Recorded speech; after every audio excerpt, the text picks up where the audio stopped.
আমি একটি অনেক পুরনো দিনের রান্না নিয়ে চলে এলাম। বন্ধুরা দেখতে থাকুন, ভিডিওটি ভালো লাগলে অবশ্যই লাইক কমেন্ট শেয়ার করবেন।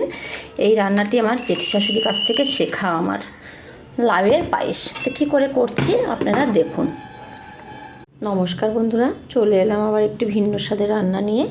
আমাদের বাড়িতে একটি লাউ নিয়ে এসেছিলো, সেই লাউটা আমি হাফ রান্না করে খেয়েছিলাম ঘন্ট, আর হাফ ছিল ফ্রিজের মধ্যে। ভাবছি কী করব, তো ভাবলাম একটু লাউয়ের পায়েস করে খাই। তেই লাউটা আমি পরিষ্কার করে ধুয়ে নিচ্ছি। এবার আমি ঝিরিঝিরি করে কেটে নেব। লাউটাকে আমি ঝিরিঝিরি করে কেটে নিচ্ছি। সামান্য একটু নুন দিয়ে চিপে যতটা জল ফেলে দেওয়া যায় আমি ফেলে দেবো, দিয়ে তারপর আমি ঘি দিয়ে এটাকে ভেজে নেব। হাত দিয়ে চিপে জলটাকে বের করতে পারছিলাম না, তারপর আমি একটা নেটের সাহায্যে জলটাকে বের করেছি। দেখো অতটুকু লাইয়ে কতগুলো জল বেরিয়ে এলো। কড়াইতে 2 চামচ মতো ঘি দিয়েছি, এই দুটো এলাচ ফোড়ন দিয়ে দিচ্ছি। ফোড়ন দিয়ে একটু নেড়ে ছেড়ে আমি এই লাউটা এর মধ্যে দিয়ে ভালো করে ভেজে নেব।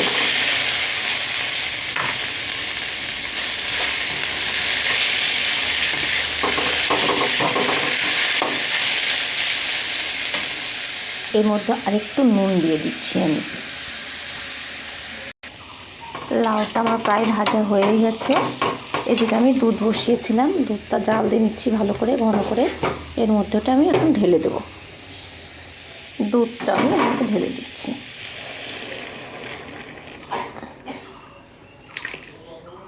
দেখি কতটা লাগে, পরিমাণ বুঝে তারপরে আবার দেব। আর লাগবে না, এটাতেই হয়ে যাবে। ফুটতে ছেড়ে দিই।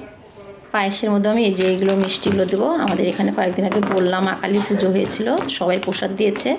আগে যখন ছেলে মেয়ে ছোটো ছিল, এগুলো নিয়ে হাতি ঘোড়া নিয়ে ওরা খেলতো। কি সুন্দর দেখুন হাতিটা। এটা আমি এখন ভেঙে এই পায়েসের মধ্যে দিয়ে দিচ্ছি। একটু ছোট করে দিয়েছি, কিন্তু তাও একটু গলতে সময় লাগবে। ধীরে ধীরে এটা গলে বেশ জলটা কেটে বেরিয়ে গেলে, শুকিয়ে গেলে আমি নামিয়ে নেব। আমার লাউয়ের পায়েসটা রেডি, নামিয়ে নিচ্ছি।